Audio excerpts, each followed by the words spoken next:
Saludos país, saludos mundo. Muchas bendiciones para todos los que nos siguen cada día.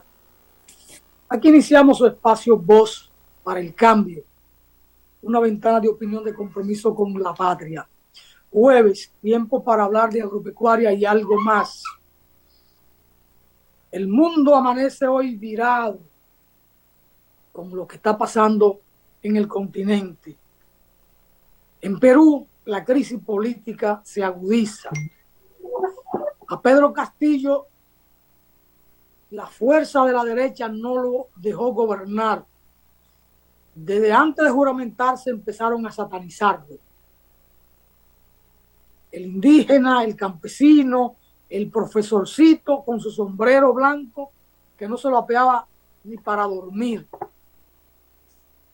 Lo satanizaron porque él no representa esa derecha rancia peruana ni latinoamericana. Un hombre humilde de las profundas raíces del pueblo, de una comunidad rural del Perú, un profesor de campo, pero que se levantó como una figura política no porque él así lo proclamara, sino porque se produjo un vacío en el liderazgo de Perú. Hay que recordar lo que pasó con Fujimori, con Alejandro Toledo, con el que venía del ejército, Humala, con Alan García, que retornó y se dio un tiro. Es decir, Perú tiene décadas bajo una crisis de 1900, tiene 30 años en crisis Perú, en crisis política. Pero antes del 90 estaba la crisis política con Sendero Luminoso y producto de la manera en que la oligarquía peruana maneja la realidad social, política, institucional en el Perú. Había un asedio permanente desde el Congreso y la justicia porque esa fuerza de la derecha no lo dejaron gobernar.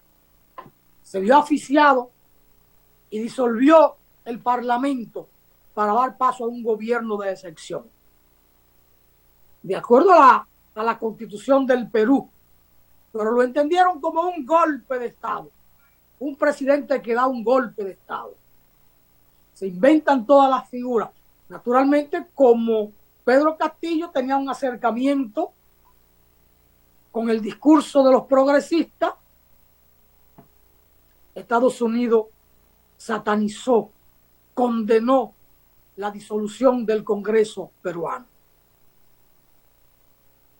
Lo quería Pedro Castillo, lo obligaron, lo forzaron, lo tenían en un callejón sin salida. Pero para una medida como esa hay que contar con fuerza militar, lamentablemente. Y entonces vino el contragolpe. Ellos lo llamaron un golpe de Estado. Y vino la reacción. Lo destituyeron y juramentaron a su vicepresidenta o a la vicepresidenta. Si fuera su vicepresidenta, debía tener acuerdo con él con el tema de la disolución del Parlamento, o él debía comunicarse con ella antes de emitir ese decreto. Lo destituyeron. No se sabe dónde está Pedro Castillo hasta hoy, desde acá. Todavía anoche se dijo que corrió hacia la Embajada de México para buscar asilo. Hoy la prensa recoge de que está preso en algún lugar del Perú, destituido. El pueblo peruano, esa sociedad peruana, es posible que no resista el golpe. A lo mejor hoy hay una que otra movilización de cientos de personas, de miles de personas, pero se vio el vacío con Pedro Castillo en el poder, dado el remenión permanente de la fuerza de la derecha. Se juramentó la vicepresidenta.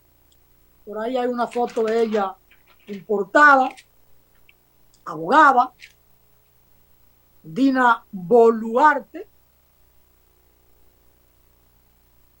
El presidente de México condenó aquello, acusa a las élites de Perú de forzar la destitución de Pedro Castillo. Y por supuesto, la embajada norteamericana apoyó lo que se ha hecho, apoyó el golpe. Fue la primera en satanizar la acción de Pedro Castillo de disolver el Congreso. Bueno, ahí va la cosa en el tema Perú. En Brasil, Lula sigue tomándole el pulso a la situación para que no lo vayan a tumbar antes de asumir. Hay diferentes maneras para la derecha y el imperialismo tumbar a un gobierno. Una de ellas asesinándolo, otra simplemente un golpe de Estado constitucional como el que le dieron a Dilma Rousseff, o como el que dieron en Honduras a Zelaya, o como el que dieron en Paraguay a Lino, a Lugo Vázquez, creo que Vázquez, Lugo, que era un ex sacerdote, o a lo mejor ganó siendo sacerdote, no recuerdo bien, pero viene de la Iglesia Católica como sacerdote. Está el tema de Argentina, con Cristina Fernández y aquella justicia. La condenaron a prisión. Por supuesto, es una sentencia que se recusa, ¿no? Que se apela, y entonces, si la apelan, está en suspensión.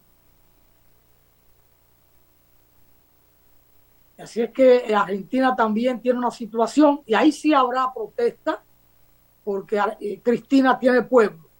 Fue 2 veces presidenta de la República, fue primera dama junto con su esposo Kirchner. Así es que Argentina también tiene una situación. Condenada a su vicepresidenta, Cristina Fernández, con 69 años, gobernó el país de 2007 al 2015 y fue condenada a 6 años de prisión por defraudación a la administración pública en una causa por irregularidades en la concesión de contratos para obras viales durante los gobiernos de Kirchner 2003-2015. Bueno, ese es el cuadro que tenemos en América Latina. Aquí, mientras tanto, los países, los jefes de Estado de la región, del SICA, de Centroamérica y República Dominicana, se van a reunir, se hará su reunión número 56, se va a reunir en la República Dominicana, en la ciudad Corazón, en Santiago de los Caballeros. Así que la ciudad Corazón será sede desde hoy, o será el escenario desde hoy, de esta reunión número 56. El tema migratorio será abordado por el presidente Abinader, es lo que se espera en esta reunión cumbre de jefes de Estado de Centroamérica y República Dominicana. Por primera vez, Santiago se convertirá en la sede de una cumbre de jefes de Estado y de gobierno. Así es que vamos a ver, eso mueve economía, mueve gente, mueve turismo para Santiago, y es interesante porque Santiago entonces sale en la prensa internacional durante estos días, desde hoy hasta el sábado, el domingo y quizás hasta el lunes tengan repercusiones esta reunión. Así que el SICA, que se fundó en el año 1991, está integrado por Costa Rica, El Salvador, Nicaragua, Panamá, Honduras, Belice y República Dominicana. México y Estados Unidos tendrá la categoría de observadores en esta cumbre. Bueno, así que Santiago será noticia a partir de hoy y hasta el lunes o el martes en relación a este tema de la reunión de estos jefes de Estado, ¿verdad? Jefes de Estado y de gobierno. Es interesante, Santiago de los Caballeros se ha estado preparando hace mucho para hacer escenario de grandes encuentros, de encuentros internacionales de envergadura, y este lo es. Así que es interesante. Santiago, la ciudad corazón, es la segunda ciudad del país en términos económicos, en términos sociales. Bueno, el Gran Santo Domingo, o lo que era la capital, se dividió en dos, y ahora la provincia de Santo Domingo es la mayor provincia del país, pujante, mueve la principal economía, y el Distrito Nacional, que tiene aquí su espacio básicamente en la zona colonial y los principales centros urbanos, pero Santiago es Santiago, la ciudad corazón. Así que así va girando la cosa en términos internacional. Putin dice que está próximo a un acuerdo de paz con Ucrania. Hay que ver si Ucrania está en esa disposición, porque la tienen como carne de cañón, y un acuerdo de paz no va a depender de Ucrania, sino de Estados Unidos. Naturalmente, Estados Unidos sabe que la tiene gorda o difícil con Rusia y con Putin. Con Putin, pero con los recursos que tiene Rusia. Y desde Europa tienen que apreciar un acuerdo de paz, porque la situación o el horno en Europa no está para galletitas.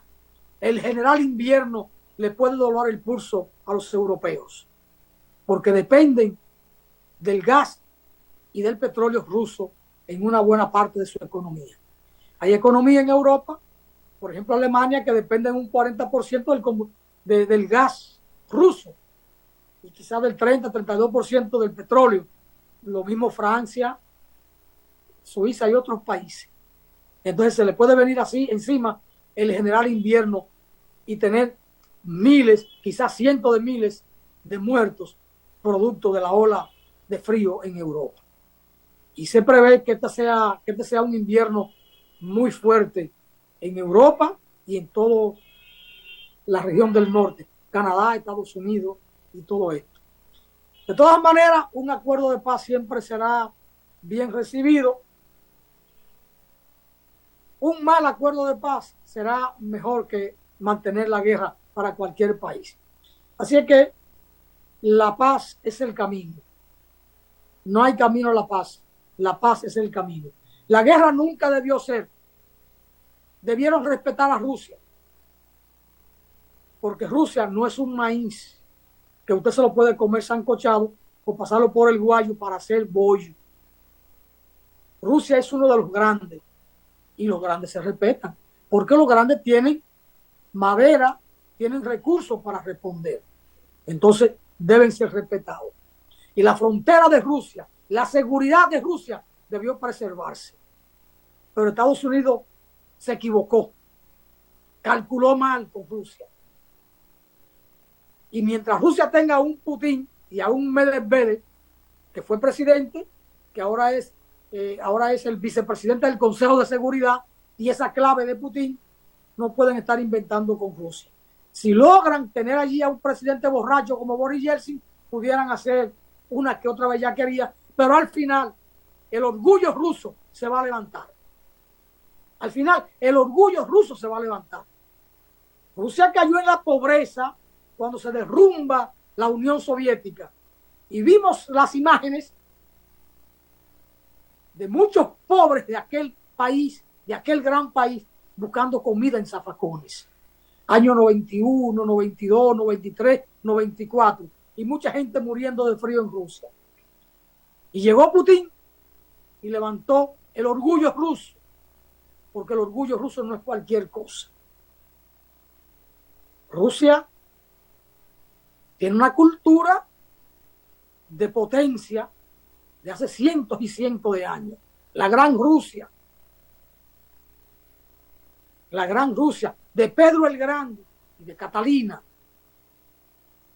era su mujer, y cuando muere Pedro el Grande, Catalina pasa a liderar Rusia como reina. Así que hay una tradición del pueblo ruso de ser grande, y eso no se borra de la noche a la mañana, mucho menos con la capacidad económica, territorial, militar de aquel gran pueblo. Es un pueblo que no anda invadiendo. No. Rusia siempre ha estado ahí. Expandió su frontera en los tiempos de Catalina por los asedios de Francia y de Alemania, cada uno en su momento. Cuando el general en jefe del ejército ruso le pregunta a Catalina que qué haremos para asegurar el territorio ruso, ella dijo: alejar la frontera. Entonces alejaron la frontera, es decir, consiguieron territorio, se expandieron para su propia seguridad. Y es lo que ha hecho Putin, darle seguridad a su frontera. Pero bueno, así es que anda el mundo. Apostemos a que tengamos una Navidad en paz y que cese la guerra Ucrania-Rusia o Rusia-Ucrania. Natanael, vamos a la pausa y retornamos en breve.